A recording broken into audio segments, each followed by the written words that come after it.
Hello guys, it's Max here from Daily Market Movements, and in front of me we have the Nasdaq 100 futures chart. Now, yesterday we had that significant rally towards the upside, and I highlighted in yesterday's video how important it is that we got that daily close above the 50-day EMA, which is currently at roughly 13,150, and we closed all the way up at roughly 13,250. So fantastic. That confirmed where the market wants to go next, and that is of course towards the upside.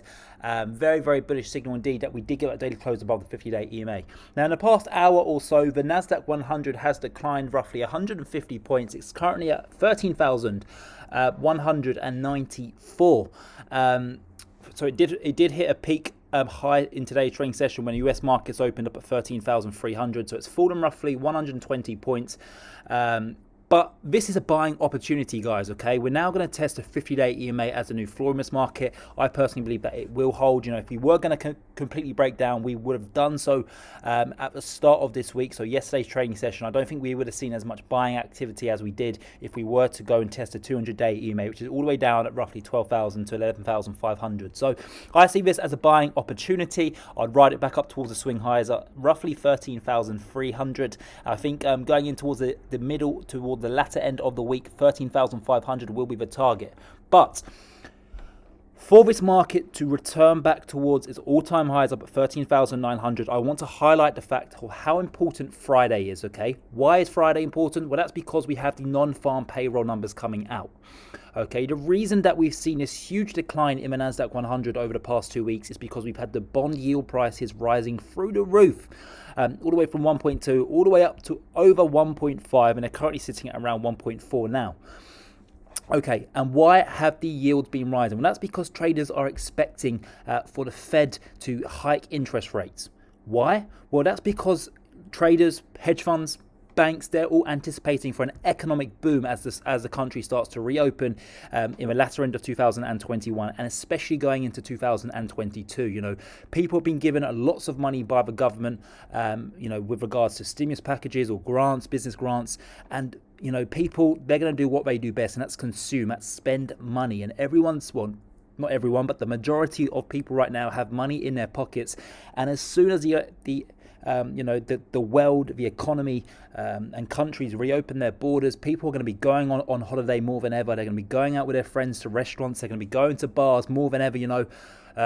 So, you know, traders really are anticipating for an economic boom going in towards the latter end of this year. So that's why they're anticipating that the Fed will hike interest rates. But then, of course, last week we had Jerome Powell come out and he testified in front of Congress, and he basically stated that the Fed aren't even thinking about hiking interest rates.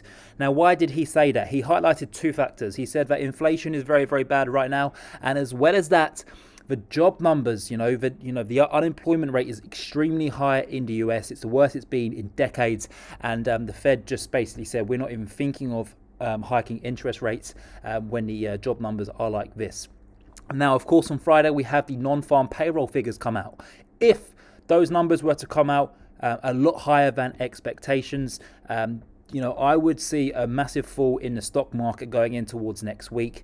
And you will probably see the bond yields rise even more, because that's when traders will start to think, hang on a minute, maybe Jerome Powell's got this wrong. Maybe that the Fed's, members of the Fed will start to turn on him and say, no, I actually support higher interest rates. It looks to me as if the economy is starting to, rebound here. Okay, that could put some doubt over Jerome Powell and also cause a nice rally in the stock market, because it could be supportive for interest rates to move higher.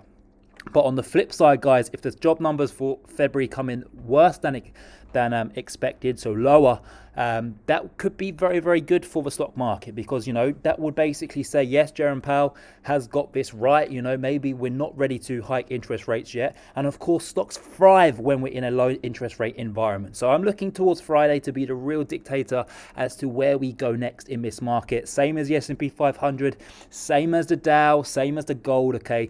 All eyes are on the Fed. All eyes are on the non-farm payroll number this Friday. Very, very important. So mark it down in your diaries, guys. That will really set the tone going in towards next week's trading. But until then, we still have 3 or 4 trading sessions, 4 including today's trading session ahead of us. So I would be very, very Bullish here. I think we go back up towards the swing highs at 13,300. 13,300 is my target until tomorrow's trading session. RSI is called off, so we're nowhere near considered to be overbought or oversold. I'm a short-term buyer, medium-term buyer, long-term buyer here in the Nasdaq 100.